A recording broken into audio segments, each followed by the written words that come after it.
He was his father's favorite son, and his brothers hated him for it. They ripped the coat off his back, tossed him in a pit, and sold him into slavery, leaving him for dead. They thought that was the end of him and his ridiculous dreams, but they had no idea they had just kicked off God's incredible plan to save them all. This is the story of Joseph's journey from a pit to a palace, and a powerful look at forgiveness and God's unstoppable plan. Our story starts in Canaan, inside the complicated family of a man named Jacob. Jacob had 12 sons, but his favorite by far was Joseph, the first son of his favorite wife, Rachel. And he wasn't quiet about it. Jacob gave Joseph an incredible coat of many colors, a flashy, vibrant symbol of his father's love that made him stick out. To his brothers, that coat wasn't beautiful. It was a loud, daily reminder that they came second. Jealousy started to bubble up, eventually turning into a cold, bitter hatred. They could barely stand to speak to him. Joseph, who was only 17, was also a dreamer. And these weren't just any dreams. They were vivid, prophetic visions that would only make his brother's anger worse. In his first dream, he and his brothers were out in a field, tying up bundles of grain. All of a sudden, his bundle stood up straight, and his brother's bundles gathered around and bowed down to it. When he told them about it, they were furious. "Are you actually going to reign over us?" they sneered. "Are you really going to be our king?" But it didn't stop there. Joseph had another dream, even bigger than the first. This time, he saw the sun, the moon, and 11 stars all bowing down to him. He told this one to his father and his brothers. Even Jacob, who adored him, scolded him, saying, "What kind of dream is that? Are your mother, your brothers, and I all going to come and bow to the ground before you?" But even though Jacob questioned it, he couldn't get the dream out of his mind. His brothers, though, they didn't ponder. They seethed. The dreams, which they saw as just arrogant fantasies, were the last straw. The favored son with the fancy coat and the big dreams had to go. The seeds of betrayal were planted and about to grow into something terrible. The brothers got their chance when Jacob sent Joseph to check on them while they were tending sheep near Shechem. They saw him coming from a distance, and the sight of the dreamer, as they mockingly called him, made their simmering jealousy boil over into a full-blown murder plot. "Here comes the dreamer," they said to each other. "Let's kill him and throw him into one of these pits. We can say a wild animal ate him. Then we'll see what happens to his dreams." Reuben, the oldest, felt a flicker of guilt and tried to save his little brother. He talked them out of actually killing him, suggesting they just throw him into an empty cistern instead. He was secretly planning to come back and rescue him later. The brothers agreed. So when Joseph showed up, they grabbed him, ripped the beautiful coat from his back, and threw him into the dark, empty pit. Can you imagine the shock and the terror Joseph must have felt, betrayed by his own brothers? While Reuben was gone, another brother, Judah, spotted a caravan of traders heading to Egypt. He saw a different kind of opportunity, one based on greed. "What do we gain if we kill our brother and hide it?" he argued. "Let's just sell him to the Ishmaelites." So they pulled Joseph out of the pit and sold him for 20 shekels of silver, the going price for a slave, the price of their jealousy.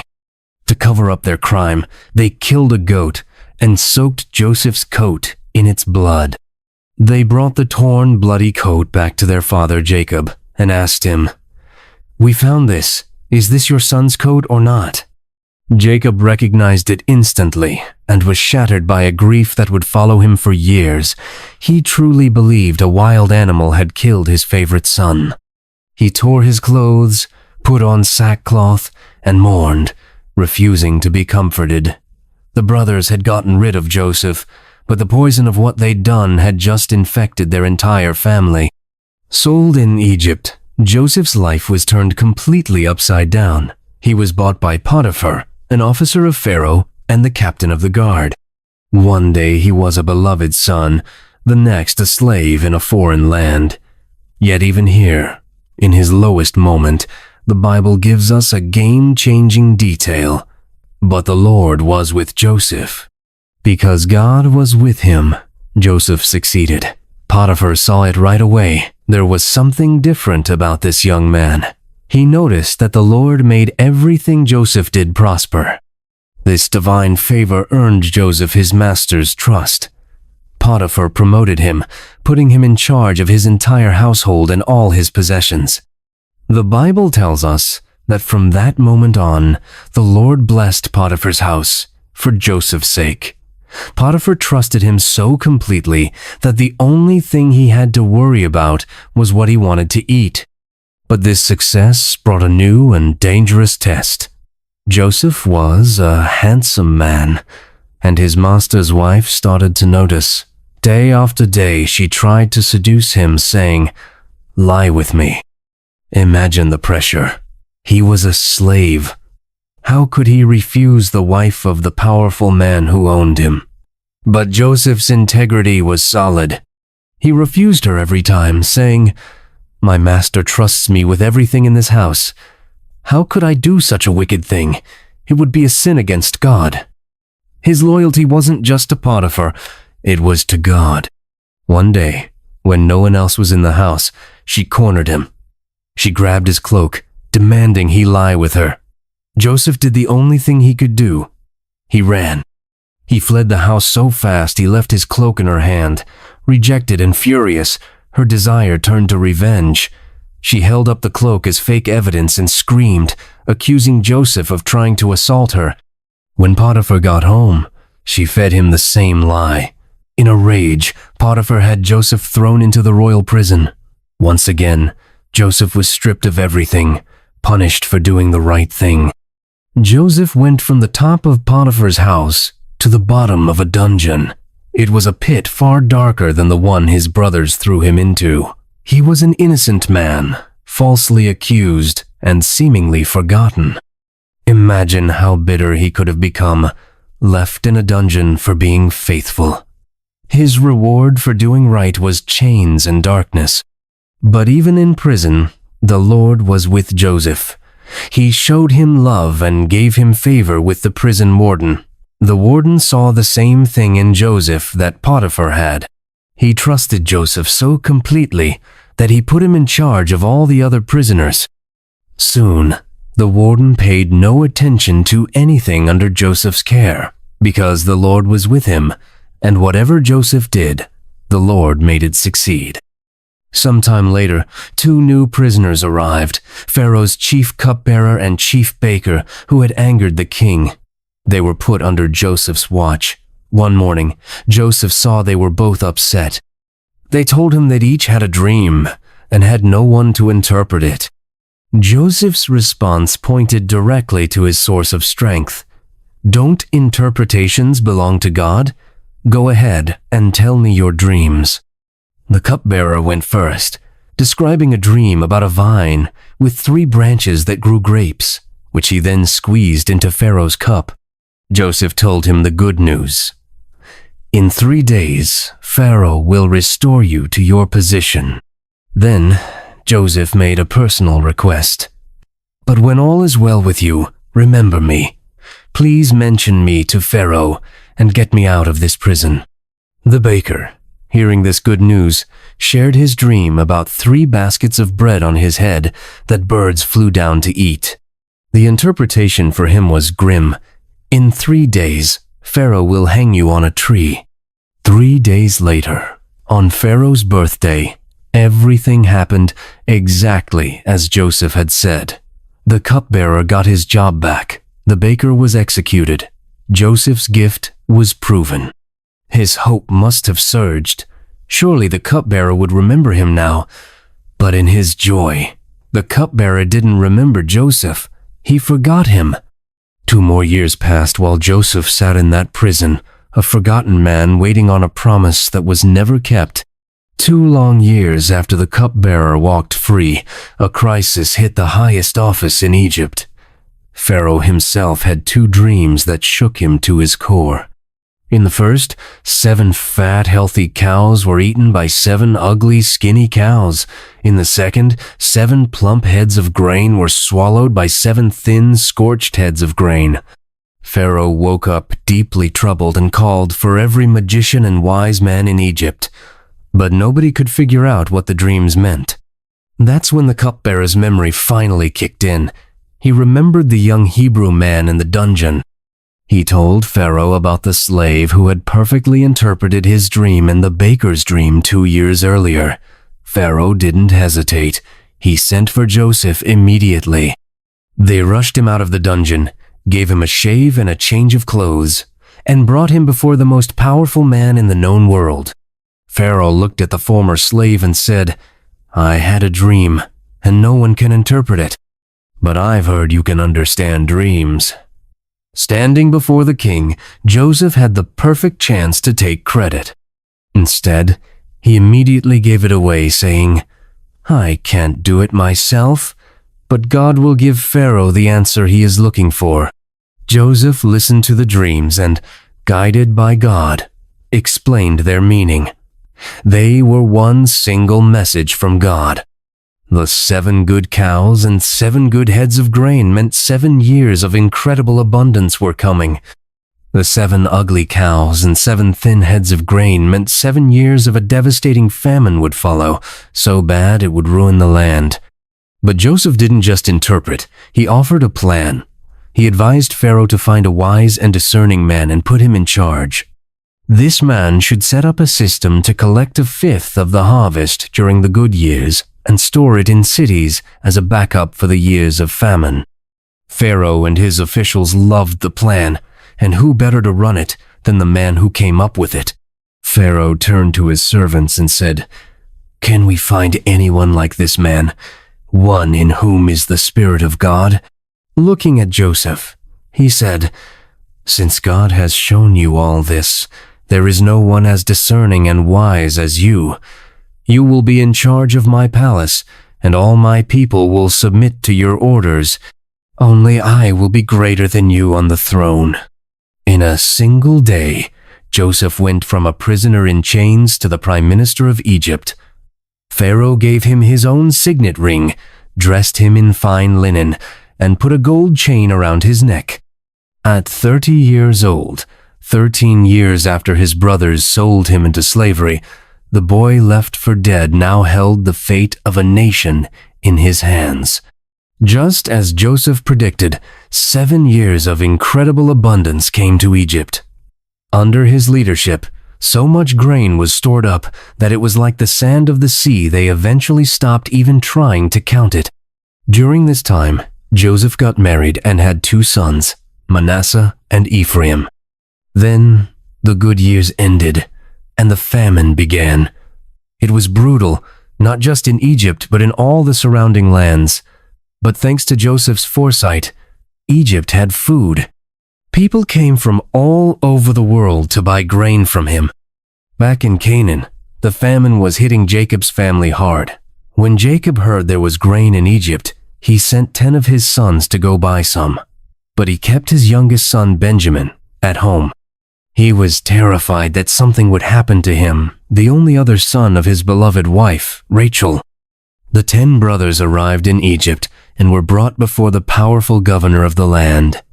They bowed down before him with their faces to the ground. In that single moment, Joseph's dream from all those years ago, the one that made them hate him, came true. Joseph knew who they were instantly, but they had no idea who this powerful Egyptian ruler was. He even spoke to them through an interpreter to keep up the act. Instead of revealing himself, Joseph decided to test them. He spoke harshly, accusing them of being spies. To prove they weren't, he demanded they go home and bring their youngest brother Benjamin back to him, and to make sure they'd return, he kept one of them, Simeon, as a hostage. As they talked among themselves in Hebrew, panicking, they said, "This is all our fault. We're finally being punished for what we did to our brother. We saw how distressed he was when he begged us for his life, but we wouldn't listen. Joseph overheard every word and had to turn away to hide his tears. He could see their regret, but the test wasn't over. He needed to know if they had truly changed, or if they would abandon Benjamin just like they had abandoned him. The brothers went back to Jacob with the grain, but without Simeon. They told their father what the Egyptian ruler demanded. Jacob was heartbroken and refused to let Benjamin go. "Joseph is gone, Simeon is gone," he cried, "and now you want to take Benjamin." But as the famine got worse, they ran out of food and had no other choice. Judah, the same brother who suggested selling Joseph in the first place, stepped up. He promised his father he would protect Benjamin with his own life. His words showed a completely changed heart, one of selfless protection, not selfish envy. So they returned to Egypt with Benjamin. When Joseph saw his youngest brother was safe, he was overcome with emotion and invited them all to a feast. At the meal, he gave Benjamin a portion of food 5 times larger than anyone else's, testing to see if this favoritism would trigger their old jealousy. It didn't. Then Joseph set one last, final test. He told his steward to fill their sacks with grain, but to secretly hide his own silver cup in Benjamin's sack. After they left, he sent the steward to chase them down and find the cup. When it was discovered in Benjamin's bag, the brothers were devastated. They tore their clothes and rushed back to the city, throwing themselves on the ground before Joseph. Judah spoke for all of them, offering to become Joseph's slaves. But Joseph said no, declaring that only the one who stole the cup would be his slave. This was it, the ultimate test. Would they sacrifice Benjamin to save themselves, just like they did to Joseph? But Judah refused to leave him. He gave a passionate, heartbreaking speech, explaining that if they went back without the boy, it would kill their elderly father, who had already lost one son he loved so much. In an incredible act of sacrifice, Judah offered to take Benjamin's place and become Joseph's slave for life. "How can I go back to my father if the boy is not with me?" he begged. "I can't bear to see the misery that would overwhelm my father." Seeing this transformation, this selfless love, Joseph couldn't hold back anymore. He ordered all his Egyptian attendants out of the room. And then, weeping so loudly that everyone in the palace could hear him, he finally revealed himself. "I am Joseph," he cried out. "Is my father really still alive?" His brothers were stunned into silence, terrified. The man they sold into slavery was now the ruler of Egypt. They must have expected revenge. But instead of anger, Joseph gave them grace. "Don't be distressed," he said, "and don't be angry with yourselves for selling me, because God sent me ahead of you to save lives." Joseph explained the bigger picture that had carried him through all those years of pain. He saw that God had sent him ahead of them to preserve their family and to save their lives through a great deliverance. "So you see," he concluded, "it wasn't you who sent me here, but God." He then hugged his brothers, and they were all finally reconciled. 5. The whole family was brought to Egypt to be reunited with Jacob, who had believed his son was dead for over 20 years. But the story's most important lesson comes years later, after Jacob dies. The brothers, afraid Joseph would finally get his revenge now that their father was gone, came and bowed before him, offering to be his slaves. And this is where Joseph says one of the most powerful lines in all of Scripture. Looking at the men who had caused him so much pain, he said, "Don't be afraid. You intended to harm me, but God intended it for good, to accomplish what is now being done, the saving of many lives." That is the heart of this entire story. It recognizes the evil and betrayal they committed, but declares a greater truth. The power of a God who can take the worst things people do and weave them into a masterpiece of redemption. Joseph's story is a powerful reminder that God is always working, even when we can't see it, even in the silence and the suffering. He can take our deepest hurts and our greatest injustices and turn them into something for our good and for His glory. What people mean for evil, God can and will use for good. If this story encouraged you, please like this video and share it with someone who might need to hear this message of hope. Don't forget to subscribe for more stories of faith that show how God is at work in our world. Thanks for watching.